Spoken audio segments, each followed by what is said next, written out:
बिस्मिल्लाहिर्रहमानिर्रहीम। अल्हम्दुलिल्लाहि कफ़ा व सलामुन अला इबादिहिल्लज़ीना इस्तफ़ा। अम्मा बाद फ़अऊज़ु बिल्लाहि मिनश शैतानिर्रजीम। बिस्मिल्लाहिर्रहमानिर्रहीम। इन्नल्लज़ीना युहिब्बूना अन तशीअल फ़ाहिशतु फ़िल्लज़ीना आमनू लहुम अज़ाबुन फ़िद्दुनिया वल आख़िरह वल्लाहु यअलमु व अंतुम ला तअलमून। सदक़ल्लाहुल मौलानाल अज़ीम। व कमा वरद फ़िल हदीसिस सहीह क़ालन नबिय्यु सल्लल्लाहु अलैहि वसल्लम अल ईमान बिज़उन व सित्तूना शुअबतन फ़अफ़ज़लुहा क़ौलु ला इलाहा इल्लल्लाह व अदनाहा इमाततुल अज़ा अनित तरीक़ वल हयाउ शुअबतुम मिनल ईमान औ कमा क़ाल नबिय्यु सल्लल्लाहु अलैहि वसल्लम। काबिल एहतराम दीनी भाइयों और अज़ीज़ों, इस्लामी साल के पहले माह मुहर्रम हराम की आज 22 तारीख है और ये चौथी जुमा है माह मुहर्रम की। देखिए, इंसानी जिंदगी के 3 मरहले हैं। इंसानी जिंदगी का पहला मरहला बचपन है और इंसानी जिंदगी का दूसरा मरहला जवानी है और इंसानी जिंदगी का तीसरा मरहला बुढ़ापा है। आदमी इन 3 मरहलों से गुजर कर आलम बरज़ख में पहुंचता है और वहां से फिर मैदान महशर में पहुंचता है और वहां से फिर जन्नत और जन्नत के लाजवाल नेमतों से मालामाल होता है। इंसानी जिंदगी की ये तीनों मराहिल बचपना, जवानी और बुढ़ापा बड़े अहम हैं। लेकिन बचपना जो आम तौर पर नाबालिगी का ज़माना जिसे कहा जाता है, बालिग होने से पहले तक का मरहला, वो उम्र, इसमें ख़ास तौर पर अपने औलाद की, अपने बच्चों की, अपने बच्चियों की देखभाल करना, तालीम और तरबियत करना, अदब सलीका सिखलाना, ये माँ बाप की जिम्मेदारी होती है। इस उम्र में अगर माँ बाप अपने बच्चे पर तवज्जो नहीं देते और बच्चों के सही माना कर निगरानी नहीं करते और बच्चों की सही तालीम और तरबियत का उनके लिए इंतजाम नहीं करते, जिसकी वजह से ये फूल हमारा बच्चा अगर कांटा बन जाता है, उसकी सही तालीम और तरबियत के न होने की वजह से, तो ये फूल कांटे की शक्ल में जिंदगी भर भी हमें चुभता रहेगा, तकलीफ देता रहेगा और कब्र में भी उससे हमें तकलीफ होते रहेगी और मैदान महशर में भी, क़यामत के दिन भी वो नाफरमान औलाद जो हमारे गफलत की वजह से नाफरमान बनी है, बेराह रवी का शिकार हुई है, क़यामत के दिन भी हमारे पकड़ का बाइस होगा।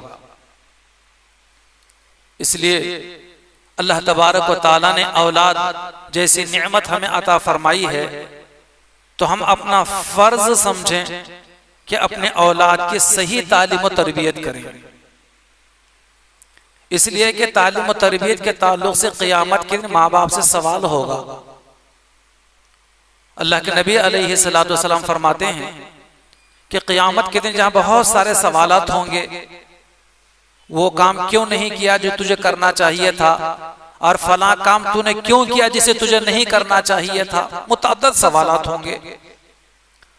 उनमें एक सवाल ये भी होगा कि माज़ा अल्लमतहु व माज़ा अद्दबतहु, कि तूने अपने औलाद को कैसी तालीम और तरबियत दी और तूने अपने औलाद को तूने कैसा अदब और सलीका सिखलाया। पूछो। इसलिए अपने औलाद के ताल्लुक से माँ बाप को बड़े फिक्रमंद होना चाहिए। वो मरहला जो बचपन का मरहला कहलाता है, बालिग होने से पहले पहले तक का मरहला, इस मरहले की, बचपन के मरहले की अगर हमारे बच्चे की सही तालीम और तरबियत हो गई, उसकी सही निगरानी हो गई और उसके दिल में माँ बाप का डर और अल्लाह का खौफ अगर उसके दिल में बैठ गया तो फिर जिंदगी में उसका भटकना, गलत रास्तों पर जाना और गुनाहों में मुब्तला होना उसका थोड़ा दुश्वार होता है। जा सकता है लेकिन सही और अच्छी तालीम और तरबियत का असर यह होता है कि उसमें झिझक पैदा होती है, उसमें शर्म और हया पैदा होती है। लेकिन आज इस मरहले के अंदर माँ बाप इस कदर आज इस जमाने के मसरूफ हैं कि बिल्कुल औलाद को वक्त देने का उनके पास कोई मिजाज ही नहीं रहा है। दिन भर काम करके आ गए, शाम में घर आते ही मोबाइल, खाना भी खा रहे हैं तो गोद में मोबाइल रखा हुआ है, फिर जैसे खाने से फारिग हाथ धोना भी याद नहीं रहता, वैसे झूठे हाथ से बिल्कुल उड़ जाते हैं। याद दिलाना पड़ता है घरवाली को कि अब तो कम से कम हाथ तो धो लीजिए। वो उस वक्त तक मोबाइल हाथ में रहता है जब तक कि आंख डगमगाना जाए। मोबाइल चालू रहता है, बिस्तर पर पड़ा रहता है, सुबह तक मोबाइल चलता है। ऐसे भी लोग हैं। हालांकि अपनी औलाद को वक्त देना, उनके तालीम के लिए, उनके तरबियत के लिए, उनके देखभाल के लिए कि आपने दिन भर आज क्या किया, कितनी नमाजें पढ़ी हैं, क्या सबक लिया है, कौन सा सबक आपको दिया गया है, आज खेलने के लिए कहाँ गए थे, किन दोस्तों के साथ रहे थे, फला काम आपको करने के लिए कहा गया था, आपने किया या नहीं, घर में कोई आपने बदतमीजी तो नहीं की, घर के बड़े बुजुर्गों के साथ आपने कोई बदजुबानी तो नहीं की। ये सारी चीजें पूछना एक बाप की जिम्मेदारी होती है।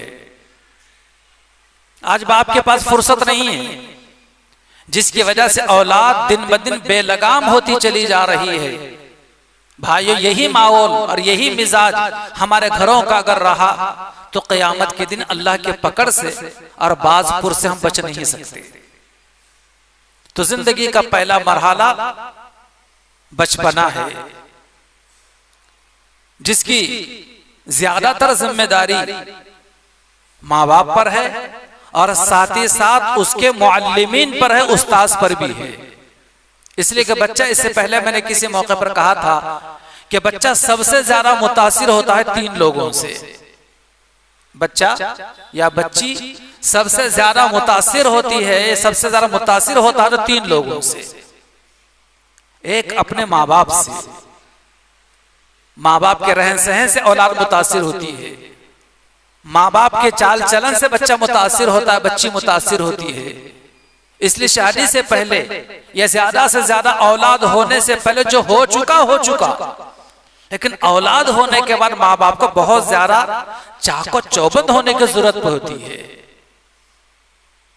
अपने आप को संभालने की जरूरत होती है।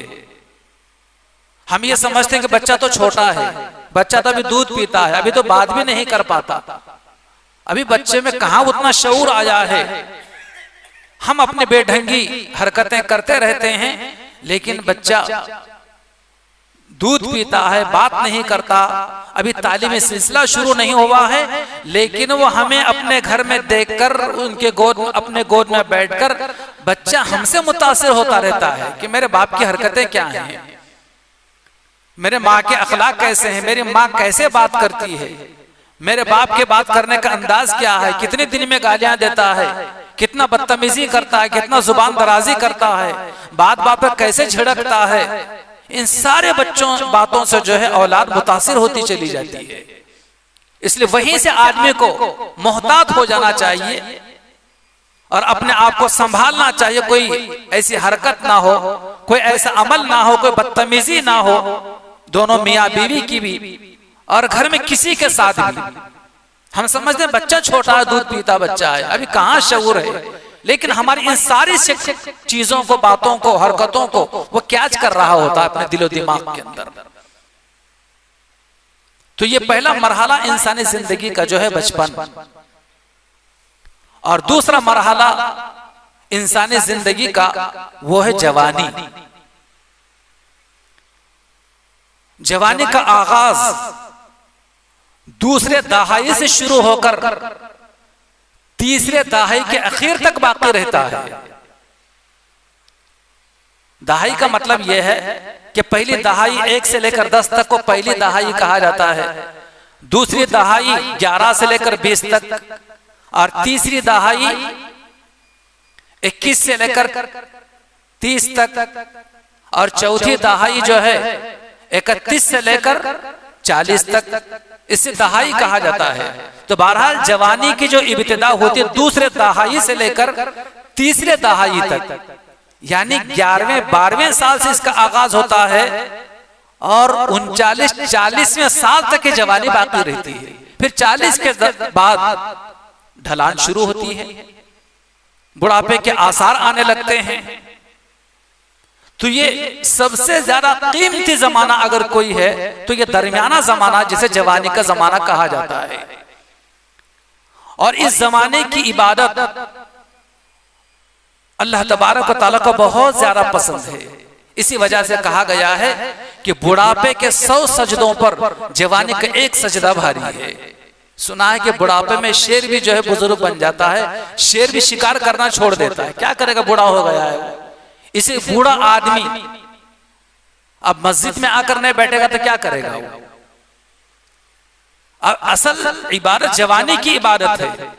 ख्वाहिशात भी हैं, दोस्त अहबाब भी हैं, नफ्स भी लगा हुआ है, शैतानी शरारतें भी हैं, इसके बावजूद वो इबादत करता है, सजदा करता है, अल्लाह की बंदगी करता है।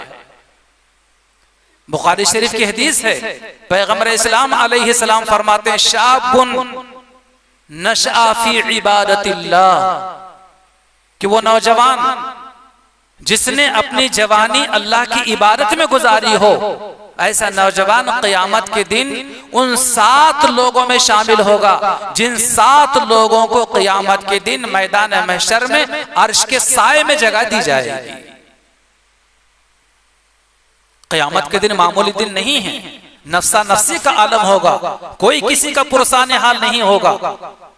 हर आदमी अपने गुनाहों के बकदर अपने पसीने में डूबा हुआ होगा, कोई टखनों तक, कोई पिंडली तक, कोई घुटनों तक, कोई कमर तक, हत्ता के बाज लोग अपने अपने पसीने में गोता खा रहे होंगे, ये अपने जुर्मों अपने गुनाहों के बदौलत। लेकिन कुछ लोग 7 किस्म के लोग ऐसे होंगे जो मैदान महशर में कोई साया, कोई दरख्त, कोई मकान नहीं होगा, सिर्फ साया होगा तो अर्श का साया होगा। उस अर्श के साए में सिर्फ 7 किस्म के लोग होंगे। उन 7 लोगों में वो जवान भी होगा जिसने अपने जवानी से अल्लाह ताला की इबादत की हो। इसलिए अजीज नौजवानों, अपनी जवानी की कद्र कीजिए। बुढ़ापे में तो कोई भी आकर मस्जिद का खूंटा बन सकता है, न जाने और कौन से मरहले का उन्हें इंतजार है। मौत आती है तो वो किसी मरहले को नहीं देखती कि जवान है, मैं उसके पास कैसे आऊं। मौत ये नहीं देखती ये तो अभी जवान है, मैं उसके पास कैसे आऊं। बल्कि जिंदगी की किसी भी मरहले में कभी भी कहीं भी मौत आ सकती है। इसलिए नौजवानों को चाहिए कि अपनी जवानी अल्लाह की इबादत में गुजारें। लेकिन मौजूदा हालात के अंदर हमारे नौजवान जिस बेहरा रवि का शिकार हो रहे हैं, अल अमान वल हफीज, कौन सी ऐसी बुराई है जो आज नौजवानों के अंदर मौजूद नहीं है। हम ये समझ रहे हैं कि महकमा हमें देख नहीं रहा है, बल्कि डीप में जाकर आप तहकीक कीजिए। आपको ढील इसलिए दी जाती है ताकि आप तबाह बर्बाद हो जाएं। आप इसलिए आपको नजरअंदाज किया जाता है ताकि 150 नौजवान अपनी जिंदगी बर्बाद कर लें। आप शहर में जाकर देखिए, दीगर और कौमों के इलाकों में जाकर देखिए, 9 बजे 10 बजे के बाद कोई होटल, कोई पान शॉप नजर नहीं आती। नहीं, आपको नजरअंदाज किया जाता है तबाह होने के लिए, छोड़ दिया जाता है आपको बर्बाद होने के लिए। लेकिन हम समझते नहीं, गफलत का ऐसा पर्दा पड़ा हुआ है हमारे आंखों के ऊपर। मोहतरम बुजुर्गों और दोस्तों, नबी करीम सल्लल्लाहु अलैहि वसल्लम ने अहादीस मुबारका में और अल्लाह तबारक व तआला ने कुरान मजीद में इस सिलसिले के बड़े अहम हिदायतें बयान फरमाई हैं।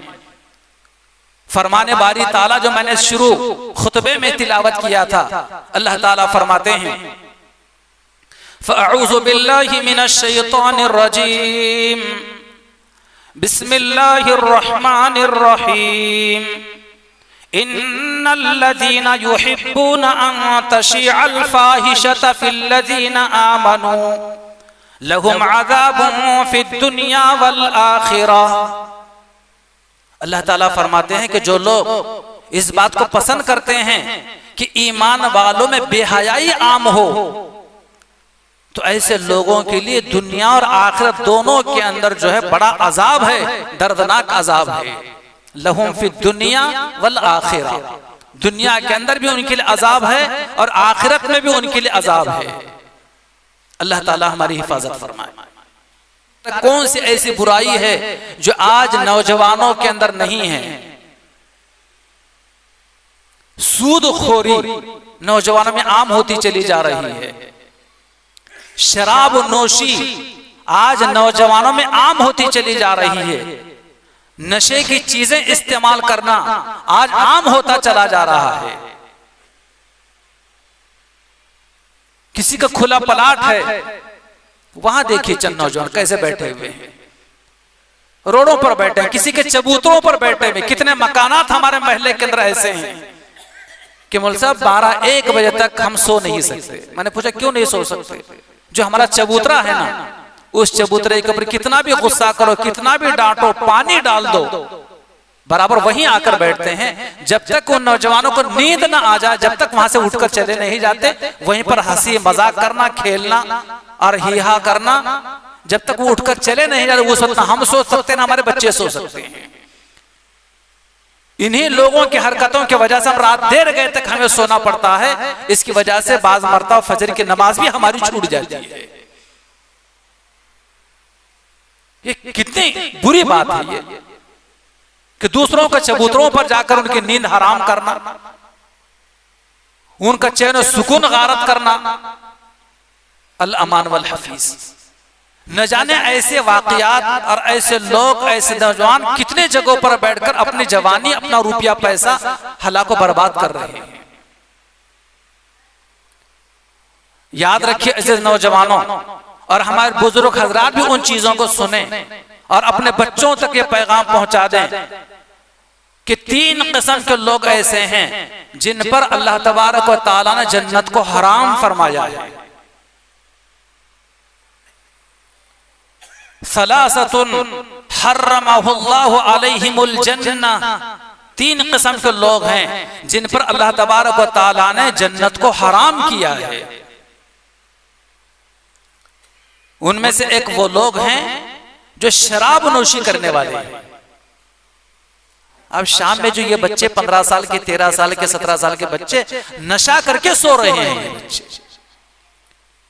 अब मुझे बतलाइए, बड़े होंगे, 22-25 साल के होंगे, शादी की उम्र को पहुंच जाएंगे, तो क्या नशा छुड़ाना इनका आसान है?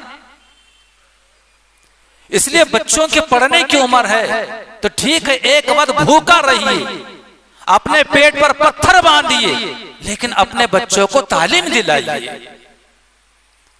बच्चों की तालीम बंद कराकर, पढ़ना लिखना उनका बंद कराकर रोज मजदूरी के लिए उनको भेज देना, उनकी जिंदगी बर्बाद करना कितने बड़े पाप की बात है ये।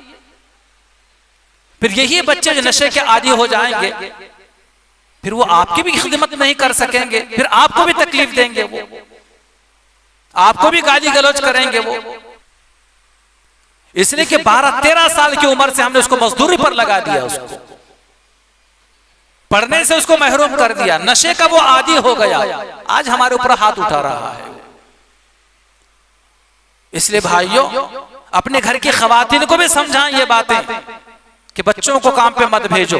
हाँ, जब काम की उम्र का होगा जरूर से काम पर भेजा जाएगा, लेकिन अब पढ़ने लिखने की उम्र है, इसके ऊपर काम करने वाले गधे की तरह उससे काम लेते हैं, थक कर चूर हो जाता है। और सोने के लिए बच्चा नशा करके सो रहा है, उसकी आदतें बिगड़ रही हैं, उसकी पूरी लाइफ और जिंदगी तबाह बर्बाद हो रही है, और आपको 1500 रुपए अच्छे नजर आ रहे हैं। पैगंबर इस्लाम अलैहिस्सलाम का फरमान कि दिन 3 लोगों पर अल्लाह तबारक व तआला ने जन्नत को हराम फरमाया, उनमें एक वो है जो शराब का पीने वाला है। और दूसरे वो है जो अपने माँ बाप की नाफरमानी करता है, माँ बाप को तकलीफ देता रहता है, माँ बाप की कोई खिदमत नहीं करता, माँ बाप के हुकूक अदा नहीं करता। दूसरा ये आदमी जो जन्नत में नहीं जा सकेगा, पहला शराब का पीने वाला, दूसरा अपने माँ बाप को तकलीफ देने वाला, माँ बाप के नाफरमानी करने वाला, और तीसरा फरमान नबवी है कि अद्दयूस। किसे कहा जाता है दयूस? दयूस वो आदमी है जिसे अपने घर के औरतों की कोई खबर नहीं कि वो कहां जा रही हैं और इनके पास कौन आ रहा है। अपनी माँ हो, अपनी बहन हो, अपनी बेटी हो, अपनी बीवी हो, इन चार किस्म के खवातीन के ताल्लुक से उसको कोई फिक्र नहीं है। न अपने माँ के ताल्लुक से कोई फिक्र है, ना अपने बहन के ताल्लुक से कोई फिक्र है, ना अपने बीवी के ताल्लुक से कोई उसे फिक्र है, और ना बेटी के ताल्लुक से उसे कोई फिक्र है कि ये कहां जा रही हैं और इनके पास कौन आ रहा है। यानी बेहयाई करने के लिए इनको आम छोड़ दिया गया है। ना शोहर होकर बीवी को कुछ बोलता है इस सिलसिले में, ना बेटा होकर अपने माँ को कुछ बोलता है, ना भाई अपने बहन को कुछ बोलता है। बिल्कुल इस सिलसिले के अंदर नजरअंदाज किया जा रहा है, अनसुनी की जा रही है, देखकर ना देखने की तरह अमल किया जा रहा है। तो ऐसा आदमी भी क़यामत के दिन, ऐसे आदमी के लिए अल्लाह तबारक व तआला ने जन्नत को हराम फरमाया है। इस आदमी को दयूस कहा जाता है, जिसके घर की औरतें कहीं भी जा रही हैं, इनके पास कोई भी आ रहा है। भाई ये भी देखना हमारी जिम्मेदारी है। खुदा न करे, मैं नहीं समझता किसी के माँ के पास कोई आ रहा हो या किसी के माँ कहीं जा रही हो, खुदा न करे इस किस्म की कोई बात हो, और बेटे के इल्म में हो तो बेटे का फर्ज बनता है कि माँ को रोके। अगर भाई को मालूम है कि मेरी बहन कहीं और जा रही है, कोई इसके पास आ रहा है या एक गलत रास्ते पर जा रही है, तो भाई का फर्ज है कि अपने बहन का हाथ पकड़कर रोके। अपने बीवी के ताल्लुक से अगर इस किस्म के बात मालूम हो तो शोहर का फर्ज है अपने बीवी को रोके। बेटी के ताल्लुक से इस किस्म की बात हो गई तो बाप का फर्ज है अपने बेटी को रोके। लेकिन अगर शोहर होकर बीवी को नहीं रोकता, भाई होकर बहन को नहीं रोकता, और तो बाप का फर्ज है अपने बेटी को रोके। लेकिन अगर शोहर होकर बीवी को नहीं रोकता, भाई होकर बहन को नहीं रोकता, और बेटा हो भाई बाप होकर अपने बेटी को नहीं रोकता, तो ऐसे आदमी को दयूस कहा गया है। इस पर अल्लाह तबारक व तआला ने जन्नत को हराम कर दिया है। तो हम ये ना समझें कि रात में जाग रहे हैं और हमारी होटलें पान शॉप देर तक खुली हुई हैं तो बहुत हम तीर मार रहे हैं, बहुत बहादुर हैं। याद रखिए, आपको तबाह होने के लिए आपको नजरअंदाज किया जा रहा है। हम समझ रहे नहीं।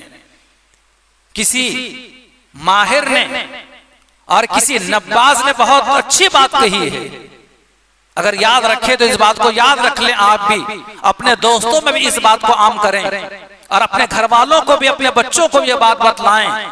अगर किसी कौम के लोगों को तबाह बर्बाद करना हो तो उस कौम के नौजवानों में बेहयाई और फहाशी को आम कर दिया जाए। किसी कौम को अगर तबाह बर्बाद करना हो तो उस कौम के नौजवानों में फहाशी को, बेहयाई को आम कर दिया जाए। ये कौम खुद ही बर्बाद हो जाएगी। इसको बर्बाद करने के लिए जंग करने की नौबत नहीं है, बल्कि ये अल्फाज शायद मैंने छोड़ दिए हैं।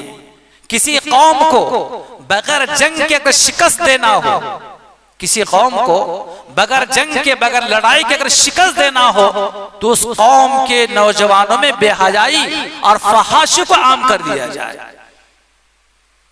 खुद ब खुद वो कौम तबाह बर्बाद हो जाएगी। लगता ऐसा है कि शायद आज हमारे लिए इसी डगर पे हमें छोड़ दिया गया है। कितनी भी बेहयाई करो कोई रोकने वाला नहीं है, कितनी भी फहाशी करो कोई टोकने वाला नहीं है। किसी भी रास्ते पर चले जाओ कोई हाथ पकड़ने वाला हमारा नहीं है। पैगंबर इस्लाम अलैहिस्सलाम का फरमान आप अलैहिस्सलाम फरमाते हैं, मन राअ मिनकुम मुनकरन फलयुगय्यिरहु बियदी।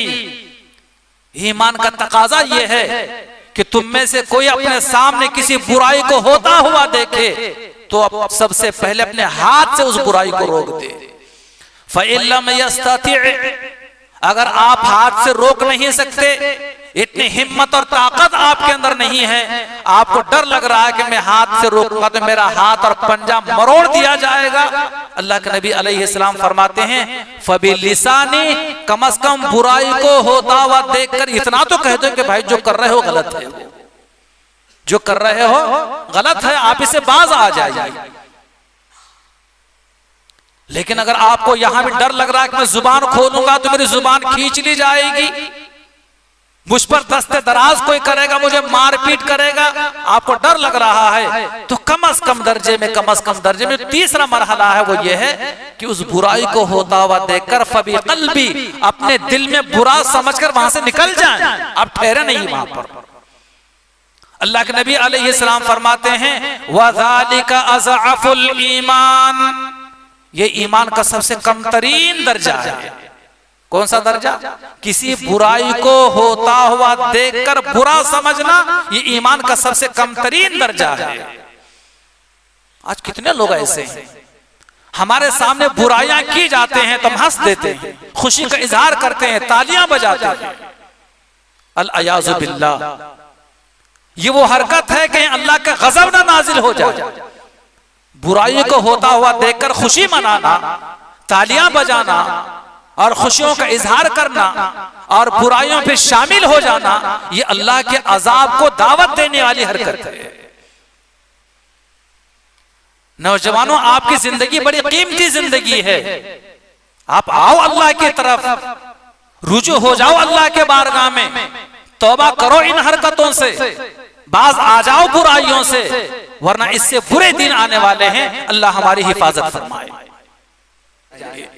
बहरहाल मोहतरम बुजुर्गों और दोस्तों, जिंदगी की तीन मरहले, बचपना, जवानी और बुढ़ापा, कहीं इसकी मिस्दाक ना हो जाए कि बचपना खेल कर खो दिया, जवानी सोकर खो दिया और बुढ़ापा रोकर खो दिया, कहीं ये बात सादिक ना आ जाए। इसलिए हम अपने हाल पर रहम खाएं, अपने आप पर रहम करें और अल्लाह ताला के बारगाह में पिछली और गुजरी हुई हरकतों से बाज आ जाएं, तौबा इस्तिग़फ़ार कर लें और साफ सुथरी बेदाग जिंदगी गुजारने की कोशिश करें। अल्लाह तबारक व तआला को ये बंदों की अदा बहुत पसंद है कि जो गुनाह करने के बाद अल्लाह ताला से तौबा करता है, माफी मांगता है। अल्लाह पाक हमें अमल की तौफीक अता फरमाए। आमीन व आखिरु दावाना अनिल हम्दुलिल्लाहि रब्बिल आलमीन।